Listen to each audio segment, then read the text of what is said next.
위대한 지도자 모세 세 번째 이야기입니다. 제목은 이래 지어봤습니다. 부르심의 이유. 모든 것은 부르심의 이유가 있습니다. 하나님을 부르신, 하나님이 모세를 부르실 때도 부르심의 이유가 있고요. 우리를 부르실 때도 부르심의 이유가 있습니다. 하나님은 아무 이유 없이 그냥 심심해서 우리를 부르신 게 아니라는 사실을 꼭 기억하시기 바랍니다. 이 영화 포스터입니다. 이 영화의 제목을 맞추시는 분에게 제가 상을 드리겠습니다. 글자는 4글자입니다. 제목은. 자, 뭘까요? 자, 시간 관계상 10초의 여유를 드리겠습니다. 딱 보면은 이 포스터가 내용을 다 말하고 있어요. 그래서 영화 제목을 맞출 수 있습니다. 영어로 된 제목입니다. 한글 제목은 아니고요. 스카우트. 할렐루야. 당첨되셨습니다. 제목이 스카우트입니다. 네, 오늘 점심 떡국을 2그릇 드실 수 있는 그런 권리를 드리도록 하겠습니다. 꼭 2그릇을 드시기 바랍니다. 자, 스카우트라는 영화예요. 여러분, 스카우트를 만약에 내가 스카우트를 해야 됩니다. 프로 선수 중에 야구 선수를 스카우트 해야 되면 스카우트 할 때 그 조건이 뭐가 될까요? 투수 같으면 첫 번째 공의 구질, 그렇죠? 성적, 그 다음에 그 사람의 건강도 봐야 될 거고, 또 주위 사람과 얼마나 또 잘 지내는지 친밀함도 봐야 될 거고, 그 사람의 인성도 봐야 될 겁니다. 자, 그리고 그 사람의 나이도 봐야 되겠죠. 이와 같이 스카우트를 하려면요, 좋은 조건의 사람을 골라서 결국에는 스카우트를 하게 됩니다. 자, 그러면 하나님께서요, 우리를 부르실 때의 조건은 뭘까요?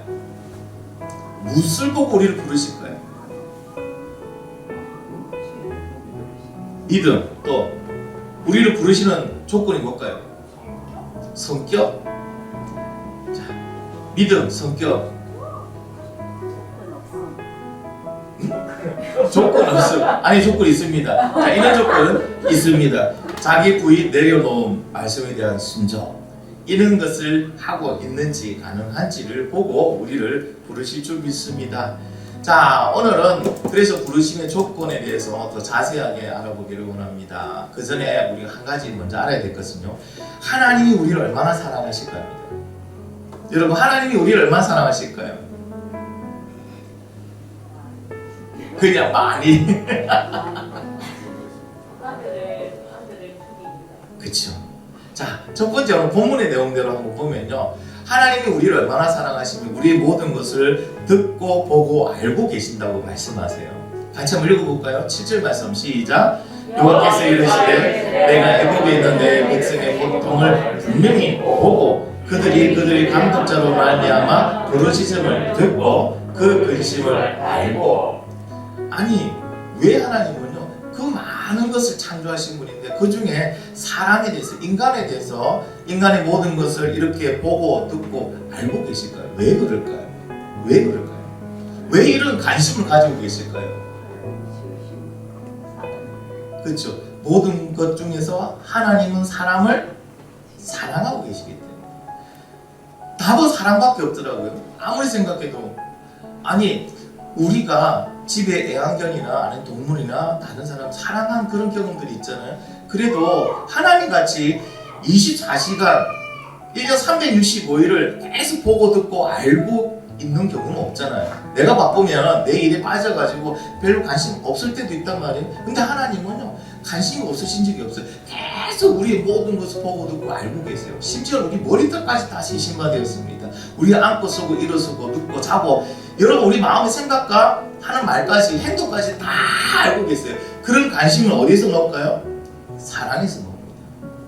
하나님이 그만큼 우리를 사랑하세요. 또 보시면은 이렇게 사랑하셔서 우리에게 그 사랑의 증거로 뭘 보내주시냐면요, 독생자 아들을 하나밖에 없는 아들을 보내주세요. 우리에게. 자, 말씀 한번 읽어보겠습니다. 시작. 하나님이 세상을 이처럼 사랑하사 독생자를 주셨으니 이는 그를 믿는 자마다 멸망하지 않고 영생을 얻게 하려 하심이라. 그냥 하나님 보고 듣고 알고 있는 데서 그치는 게 아니고요, 우리를 너무 사랑하셔서, 독생자가 뭡니까 뜻이? 아들이 여러 명 있다는 뜻이에요. 자녀가 여러 명, 아니 딱 자녀 한 명, 아들 딱 한 분 계신데 그 예수 그리스도를 우리를 사랑하시기 때문에 이 땅에 보내셨다는 거예요. 여러분 얼마나 사랑해야지 하나밖에 없는 아들을, 그것도 여러분 우리가 어떤 히어로 영웅이고 그죠? 아주 선한 사람이고 착한 일을 하는 사람 같으면은 막 좋으면 그래도 우리가 좀 착한 일을 했기 때문에 아들을 보내셨구나 하고 이해는 조금 되는데 우리는 죄인들이잖아요. 그럴 만한 가치가 없잖아요.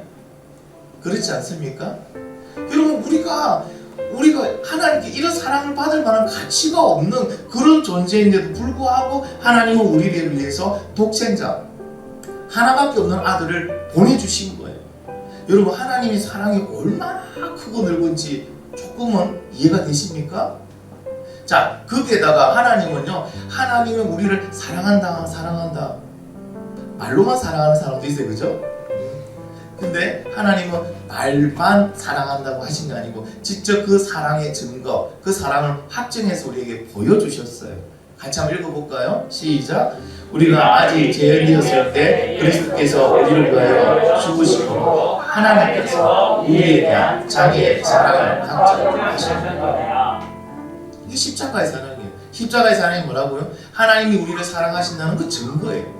얼마나 사랑하는지 사랑을 말로 하시는 게 아니고 이젠 사랑을 갖다 눈으로 보여주셨어요. 어떻게? 그 아들이 십자가에 죽으심으로 모든 죄인의 죄를 다 지고 죽으심으로 그 하나님 아버지가 우리를 얼마나 사랑하는지를 실제로 보여주신 사건이 바로 십자가의 사건입니다.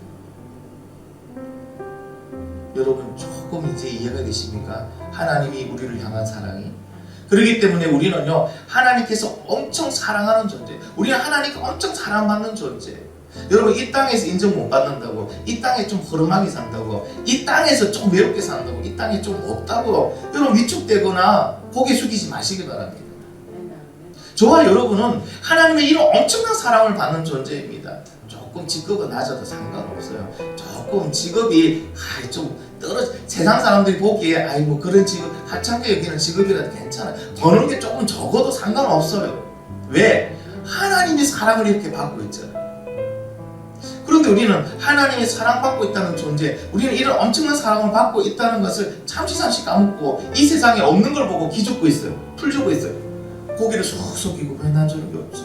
나는 왜 저렇게 안 됐지? 여러분 그때마다 무엇을 생각해야 될까요? 나는 하나님께 엄청 사랑받는 존재라는 것을 꼭 기억하시기 바랍니다. 여러분 이걸 내가 깨닫고 아느냐 모르냐 엄청 차이입니다. 우리가 자녀를 기르잖아요. 자녀에게 자랄 때 부모에게 사랑을 못 받고 자라나면 컸을 때 애정결핍이 생겨요. 그런 모든 걸 하더라도 자신이 없어요. 항상 사람 앞에 가도 떳떳하지고 당당하지 못해요. 그런데 어릴 때부터 부모의 사랑을 많이 받은 그런 친구들은요 자라서도요 뭐 조금 못났고 능력 없고 좀 뒤처지더라도요 절대 기죽지 않습니다. 아주 당당합니다. 여러분 이 땅에서 기죽지 마시고 당당하게 살아가기를 간절히 바랍니다. 근데 한 가지 이해 안 되는 사실이 있습니다. 뭐냐면은 하나님이 이렇게 인간들을 사랑하시는데 왜 이스라엘이 그동안 그렇게 괴롭힘을 당하고 있는 것을 가만히 보고만 계셨을까? 여러분 이상하지 않습니까? 1, 2년도 아니고요 몇백 년씩 이렇게 고통을 받고 있는데 노예로 그렇게 많은 노동을 하고 억압을 받고 비웃음을 받고 여러분 그런 수치함을 받고 있는데 왜 하나님은 가만히 계실까요? 왜 가만히 계실까요? 여러분 생각은 어떻습니까? 왜 하나님이 이렇게 우리를 사랑한다고 해놓고 또 사랑의 확증까지 보여주셨는데 왜 하나님이 택한 그 백성이 그렇게 힘들어하는데 가만히 계실까요? 하나님 능력이 없는 게 아니잖아요. 바로 왕 꿈이 한 번만 나타나도 되거든요. 너 그랬다가 다음날 눈 못 뜬다. 그냥 너의 숨을 내가 걷어갈 거야. 까부지 말고 내 백성이니까 잘 대해줘. 이 한마디만 하시면 되거든요. 근데 왜 하나님은 가만히 계셨을까? 그 이유가 참 재밌습니다. 왜 그러냐면요 이스라엘 백성들이 애굽에 사는 것에 너무 길들여져 있기 때문에 그래요. 왜 그런 강팍한 새 왕을 세웠을까? 그들이 애굽에 내려가 너무 좋거든요. 여러분 그 자손들이 그 번성할 동안 어떤 일이 생겼습니까? 이미 제사도 모았죠. 집도 좋게 지었죠. 먹을 것도 풍성합니다. 그러니 그들은요 거기가 천국이에요. 그냥 애굽이 천국이에요. 근데 그들은요 애굽에 머물러 있을 수가 없죠. 하나님이 그 조상 아브라함에 약속하셨거든요.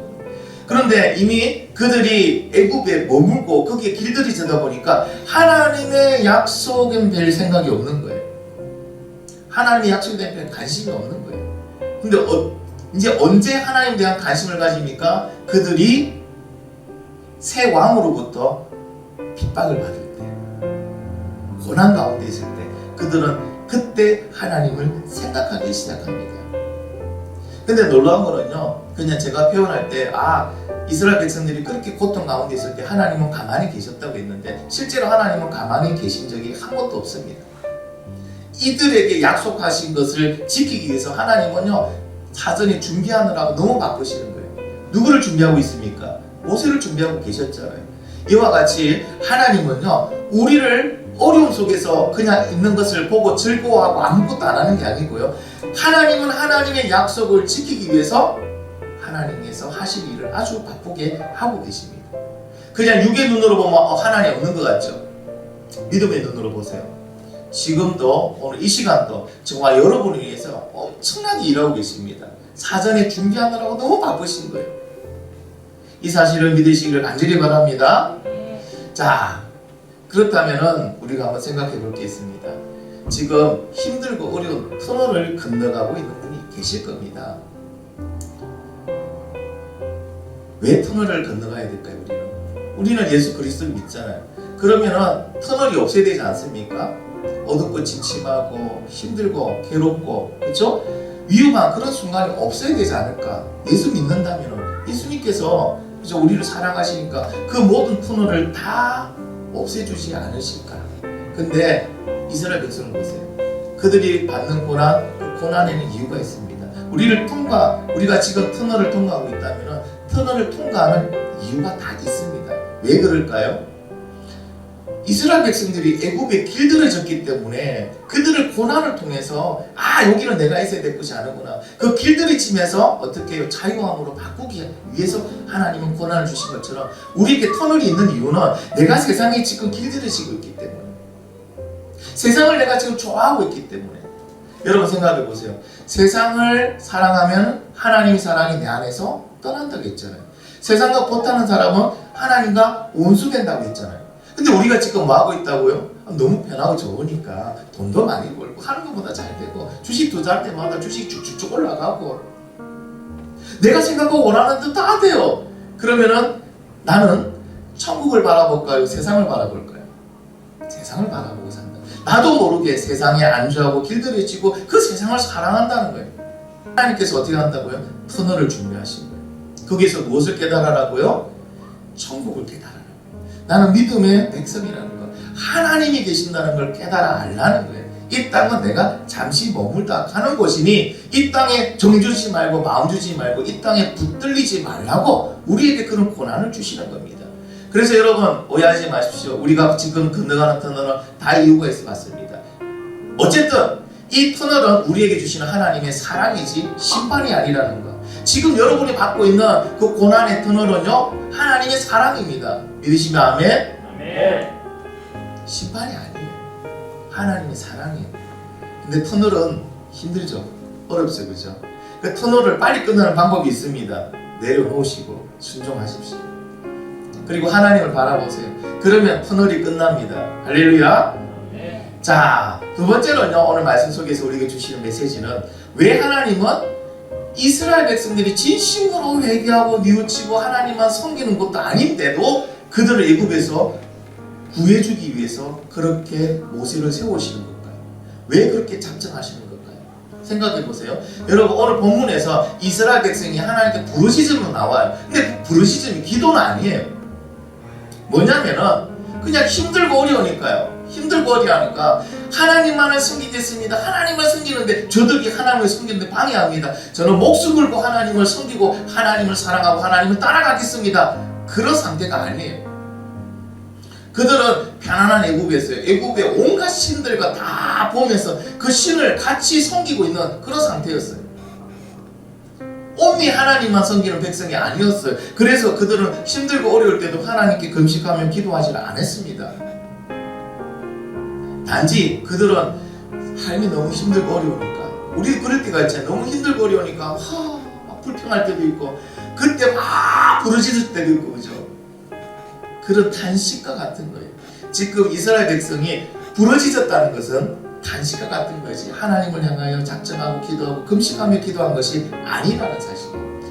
그런데도 불구하고 하나님께서는 왜 이스라엘 백성들을 애굽에서 구원해 주시려고 하는 걸까요? 왜 그럴까요? 자기 백성이니까. 그 이유는요, 언약하셨기 때문에 그래요. 그들의 조상인 아브라함과 하나님이 약속하셨으니까.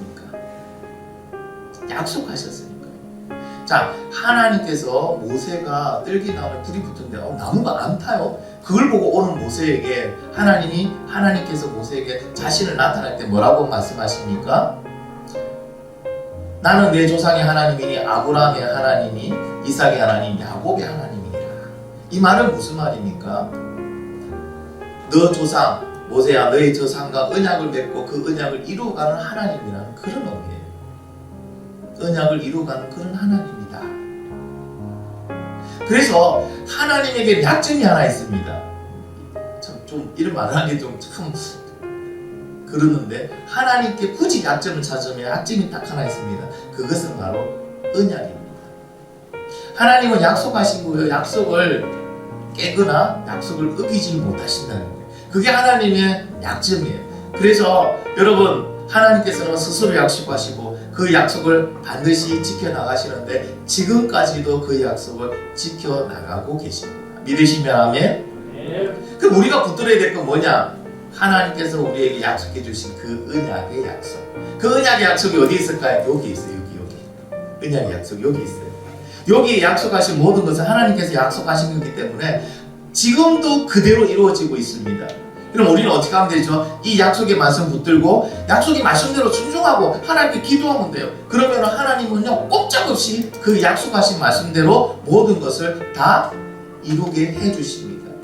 그러니까 우리는 어디에 관심을 가져야 됩니까? 하나님의 말씀에 관심을 많이 가져야 돼요. 많이 읽고 여기에 있는 약속의 말씀을 많이 가지세요. 그리고 약속의 말씀대로 순종하세요. 그럼 여기 있는 대로 하나님 모든 것을 다 이루어 주십니다. 할렐루야. 네, 이것을 누가 알고 있죠? 사탄이 사실을 잘 알고 있어요. 그래서 사탄은요, 우리에게 어떤 일이 생기든지 무슨 일이든지 어떤 이유로든지 성경을 읽지 못하고 듣지 못하게 만드는 거예요. 여러분, 우리 설명절을 잘 지내보셨는데 그 많은 시간 동안 성경은 하루에 얼마나 보셨을까? 한 주간 성경 본 시간을 딱 계산하면 더하면은 적어도 한 5시간 정도 되지 않으실까요? 근데 제가 직접 다 물어보진 않겠습니다. 근데 실제로 한 주간 5시간, 일주일 동안인데요, 그 5시간의 성경을 읽는 사람이 많을까요, 적을까요? 적어요. 하루에 성경 말씀 한 번도 못 보고 살아가는 날이 많이 있다는 거예요. 그래서 사탄이 그리 만들고 있어요. 왜? 이 말씀 붙들고 이 말씀 믿고 가면 그대로 다 이루어지니까요. 사탄은 큰일 나는 거예요. 이 말씀을 붙들고 이 말씀을 믿으면 그 사람 어떻게 해요? 기도하죠. 기도하면 어떻게 해요? 반드시 순종할 거 아니에요. 그래서 하나님은 사탄은요, 하나님의 말씀을 못 버리게 만들어요. 어떻게? 바꾸게 만들어요.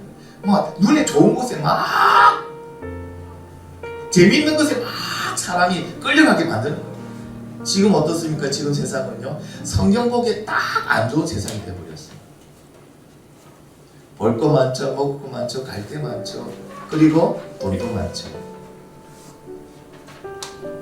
여러분, 사탄의 방해를 이기시기 바랍니다. 지금 우리가 해야 될 거는 내가 성경 읽는데 방해되는 것이 뭔지를 생각해 보세요. 한 10초 시간을 드릴게요. 내가 성경 읽고자 하는데 방해되는 것이 뭔지를 딱 머릿속에 떠올려 보세요. 10초 안에.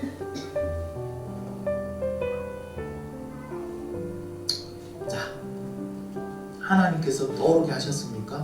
그러면 이제 우리가 해야 될 건 뭡니까? 그거를 제거해야 돼요. 그거를 제거해야지만 성경을 보기 시작합니다. 성경을 보는 순간 놀라운 일들이 생깁니다. 자, 이제 여러분, 우리가 한번 같이 결단하기를 원합니다. 한번 여러분이 한번 시험해 보세요. 6개월간 하루에 1시간씩 성경을 다 읽어보세요. 하루에 1시간씩 성경을 읽고요. 1시간씩 기도 딱 해보세요. 6개월간만 딱 해보세요. 여러분의 삶에 어떤 변화가 있는지 여러분이 체험하시게 됩니다. 할렐루야. 저는 가르쳐 드렸어요. 이제 보물을 마음껏 가져갈 수 있는 방법을 가르쳐 드렸어요. 이제 여러분이 차례예요. 여러분이 결단하시고 2022년도 이때는요 하나님의 말씀에 빠지는 해로 한번 여러분이 만들어 보시기 바랍니다. 딱 6개월간 아무리 바쁘더라도 1시간이 너무 많다 싶으면 30분도 괜찮아요. 30분 하나님의 말씀 읽고 30분 기도하자. 그리고 매일 이거부터 먼저 제일 중요한 우선순위를 1번을 두고 이거부터 한번 해보십시오. 어떤 변화가 있는지 엄청난 변화를 여러분이 실제로 체험하게 되실 겁니다. 자, 세 번째는요, 오늘 말씀 때 우리 가르쳐 주시는 거는 하나님께서 일하시는 방법에 대해서입니다. 자, 하나님은요, 하나님을 경외하는 사람을 부르십니다. 어떤 사람을 부른다고요?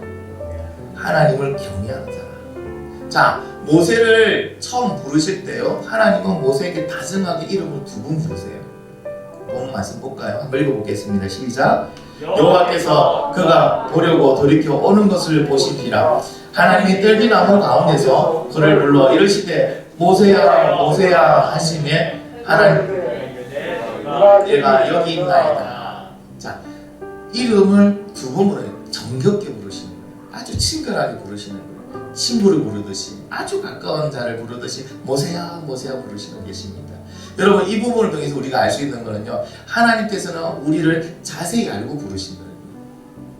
그냥 대충 알고 우리를 부르시고 하나님 일을 맡기시는 게 아니고요, 하나님은 이미 우리에 대한 조사 다 끝나셨어요. 우리에 대해서 너무나도 자세히, 나보다 나를 더 자세히 아시고 계신 분이 하나님이신데 그 하나님이 나를 부르실 때는 내가 감당할 수 있으니까 부르신 거예요. 할렐루야. 혹시나 하나님이 나를 통하여 뭐 하기를 원한다 라고 말씀하실 때는 아멘 하면 됩니다. 전 못하는데요, 제 집사람이 잘하는데 이러시면 큰일 나요.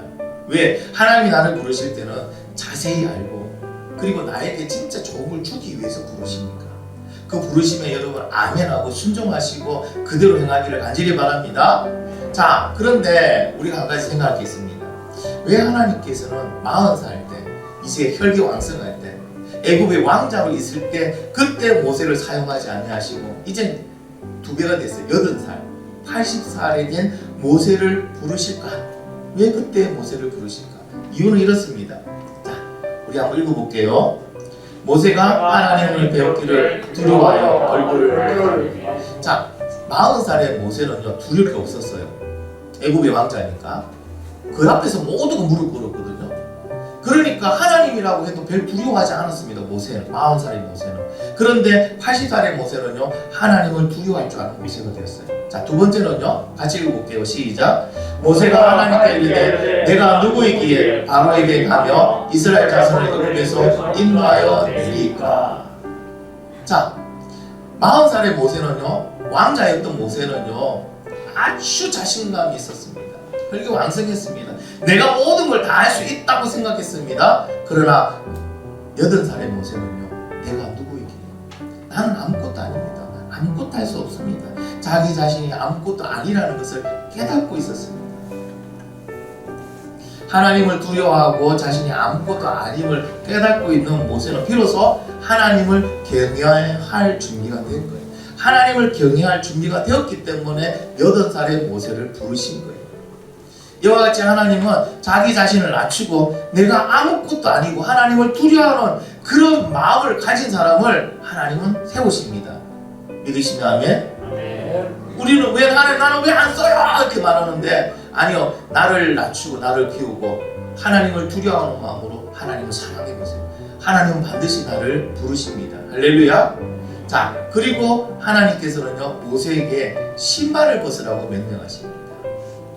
신발을 벗으라고 명령하세요. 자, 여러분 이건 아주 중요한 부분입니다. 같이 한번 읽어보겠습니다. 시작. 하나님이 이르시되 이리로 가까이 오라. 내가 삼어서 거룩한 행위니 네 발에서 신을 벗으라. 아멘. 여러분 원래 그 땅이 거룩한 땅이었어요? 원래부터가? 아니요. 그냥 평범한 땅이 보통 땅이었어요. 왜 거룩한 땅이 됩니까? 하나님이 그곳에 임재하니까 그곳이 거룩한 땅이 되었습니다. 이처럼 우리 모두는 원래 죄인들이잖아요.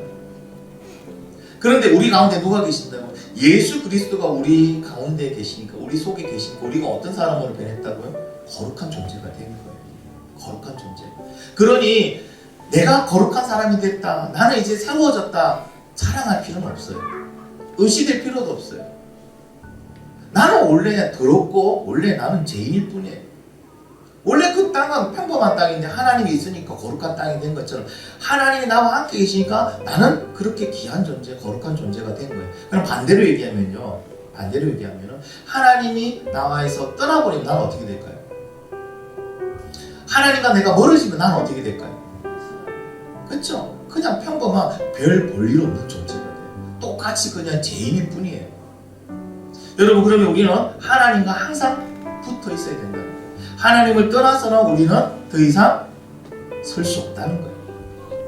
포도나무 가지가 포도나무에 붙어 있을 때 맛있는 열매가 열리듯이, 그리고 귀한 존재인 것처럼 우리가 하나님과 함께 있을 때 이 땅에서도 귀한 존재로 살아갈 수 있다는 사실을 여러분 꼭 기억하시기 바랍니다.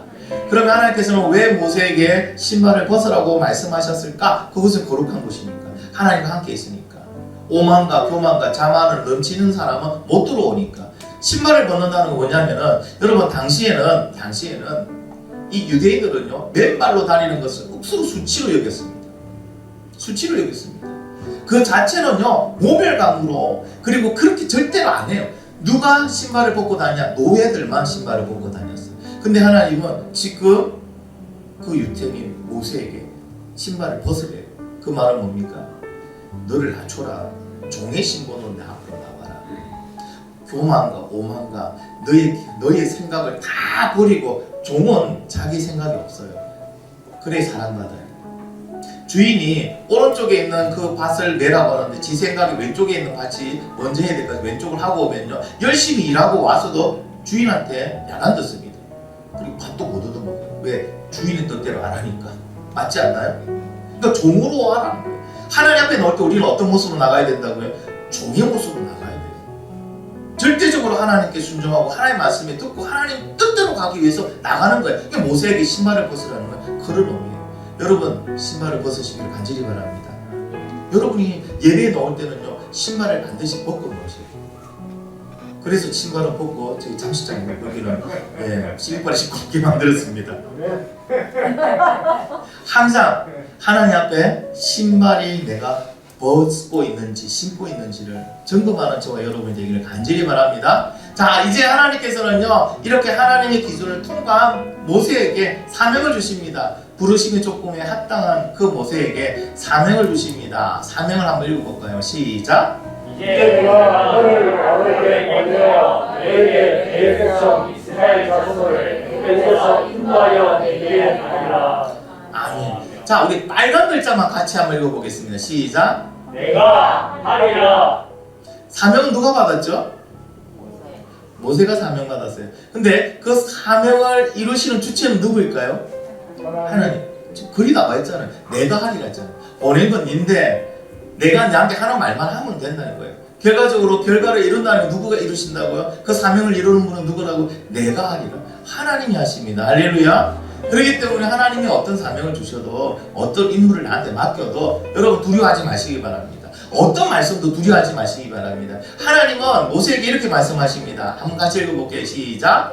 하나님이 이르시되 내가 반드시 너와 함께 있으리라. 네가 그 백성을 애굽에서 인도하여 낸 후에 너희가 이 산에서 하나님을 섬기리니 이것이 내가 너를 보낸 증거니라.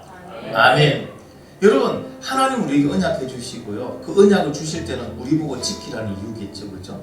그런데 놀라운 거는요, 하나님이 또 하신대요. 함께 하신대요. 우리는 뭐 하면 됩니까? 믿음으로 한 발 나가면 되는 거예요. 하나님께서 모든 것을 하실 줄 믿습니다. 어떻게? 나와 함께 하십니다.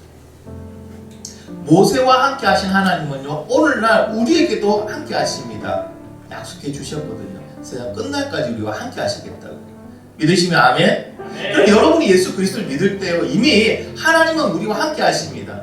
무슨 일이든 어떤 일이든 하나님이 반드시 우리와 함께 하십니다. 왜 함께 하실까요? 우리가 잘하나 못하나 지켜보려고요? 채점 매기려고요? 아니요. 우리가 그 말씀대로 도우시는 거예요. 우리가 하나님의 그 뜻을 이룰 수 있게끔 하나님께서 우리를 이끌어 가시는 거예요. 능력이 필요한 능력 주시고 지혜가 필요한 지혜를 주시고 우리에게 부족한 것을 하나님 채우십니다. 그래서 그 말씀이 이루어지게 만들어 가시는 거예요.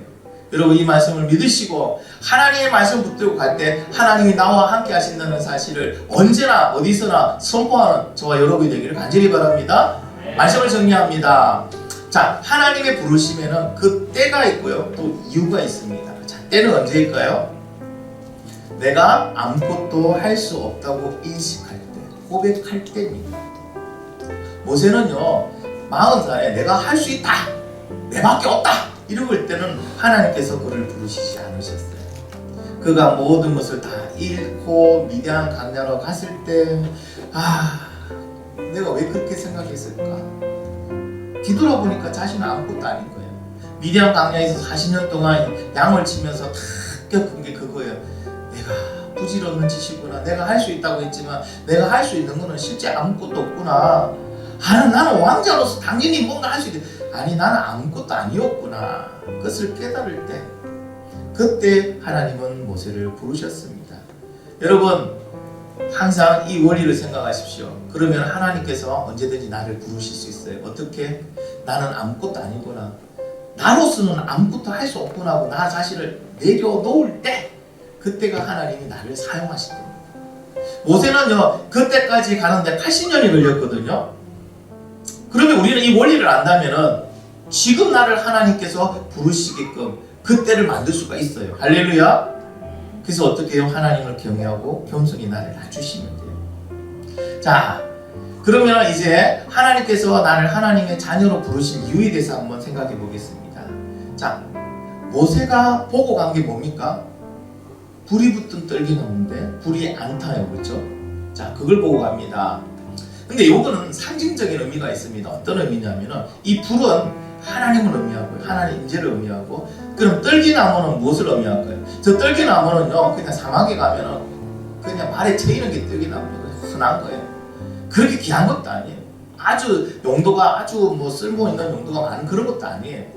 자, 그럼 떨기나무는 무엇을 상징할까요? 불은 하나님이며 떨기나무는 그렇죠. 지금 노예로 살고 있는 아무 보잘것없는 힘없는 그런 이스라엘 백성을 얘기를 하는 겁니다. 결국 그러면 불붙은 떨기나무는 뭘까요? 별 볼 일 없는 아무것도 아닌 그 이스라엘 백성과 함께 하시는 하나님의 모습을 나타내고 있어요. 하나님의 모습. 사실 이스라엘 백성이 그렇게 대단한 백성들이 아닙니다. 그렇게 뛰어난 백성들 아니고요. 그들의 신체 구조가 아주 월등한 그런 백성들도 아닙니다. 그럼에도 그들이 뛰어난 존재가 되고 대단한 백성이 된 것은 하나님이 그들과 함께 계시기 때문에 그렇습니다. 모세를 보세요. 모세는요 어떻게 보면 실패자죠.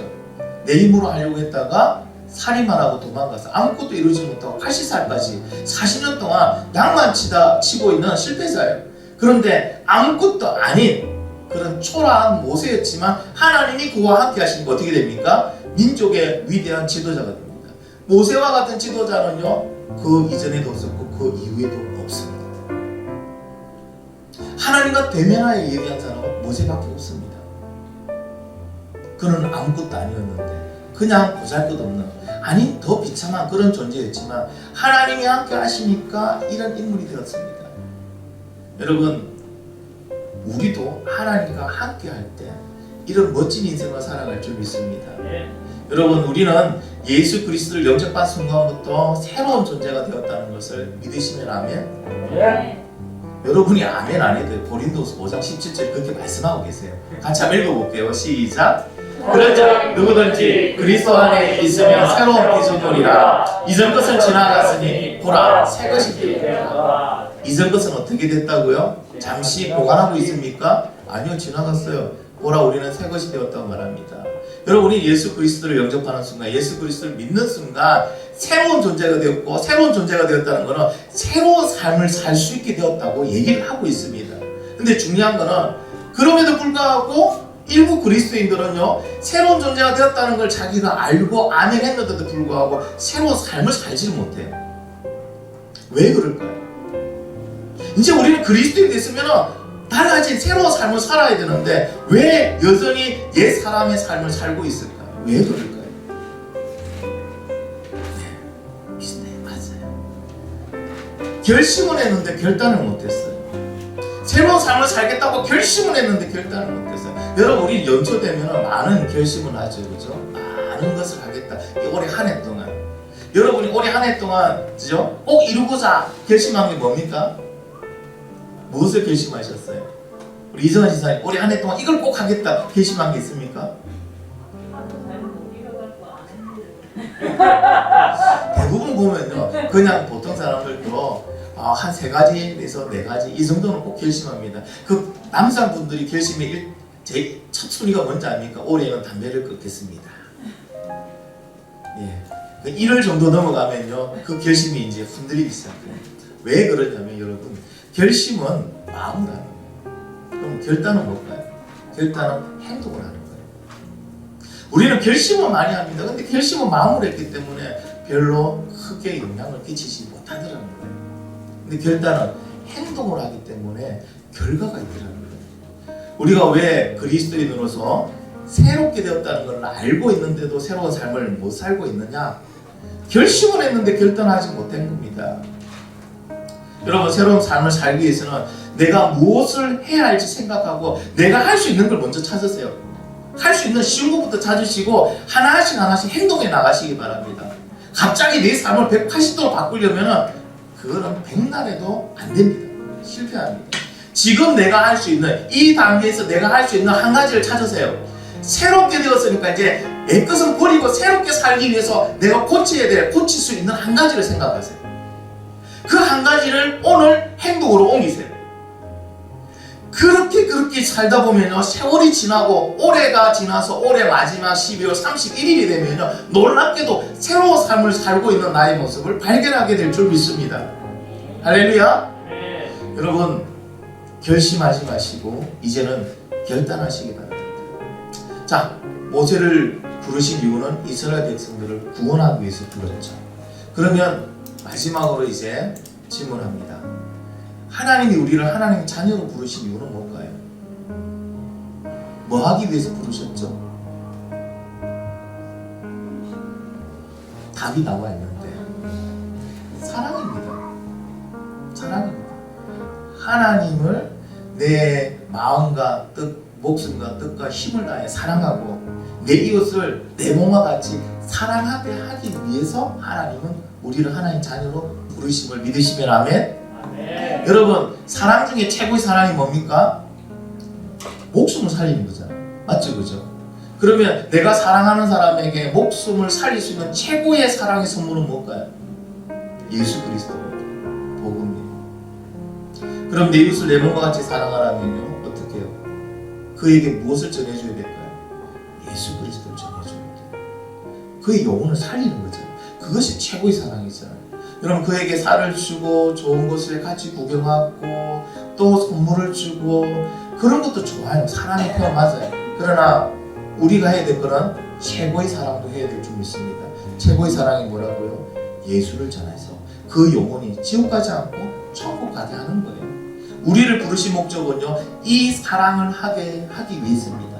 그러기 위해서 먼저 전제되어야 될 건 뭐냐고요? 하나님을 사랑해야죠. 하나님의 사랑이 먼저 있어야죠. 하나님을 사랑하는 사람만이, 그렇게 하나님을 사랑하는 사람만이 내 이웃을 내 몸과 같이 사랑할 수 있더라는 거예요. 하나님은 대강 섬기면서 내 이웃을 내 몸과 같이 사랑 안 되더라는 거예요. 그 사랑은 이기적인 사랑이더라고요. 하나님을 사랑하지 않고 우리 사랑할 수 있죠, 상대방을. 근데 그건 이기적인 사랑이에요. 내가 좋을 때 사랑할 수 있고 내가 싫으면 사랑 안 해요. 내가 웃음이 사랑이 되더라는 거예요. 하나님 우리를 부르신 목적은요, 하나님을 그렇게 사랑하고 그 사랑으로 내 이웃을 사랑하라. 즉 내 이웃에게 예수 그리스도를 전해서 그 죽어가는 그 생명을 살리라는 겁니다. 여러분, 지금 우리는 뭐 하고 있습니까? 하나님이 우리를 부르신 목적대로 잘 살아가고 있습니까? 아니면은 구원받지 못한 사람들과 동일한 삶을 살아가고 있지 않습니까? 예수 믿는데 보라 새 것이 되었다는 이 사실을 아멘으로 고백을 했는데도 불구하고 내가 살아가는 모습이 예수 믿지 않는 사람과 동일하게 살아가고 있지는 않습니까? 그렇다면 오늘부터 결단하시기 바랍니다. 내가 바꿀 수 있는 한 가지를 정하시고 내가 새롭게 되기 위해서 내가 사랑하기 위해서 꼭 바꿔야 되는 한 가지를 바꾸며 살아가서 여러분 올 2022년도 마지막 날에는 하나님이 하셨습니다 하고 간증하는 그런 하나님께 감사와 감정이 넘치는 그러한 한 해가 되기를 예수님의 이름으로 축원합니다.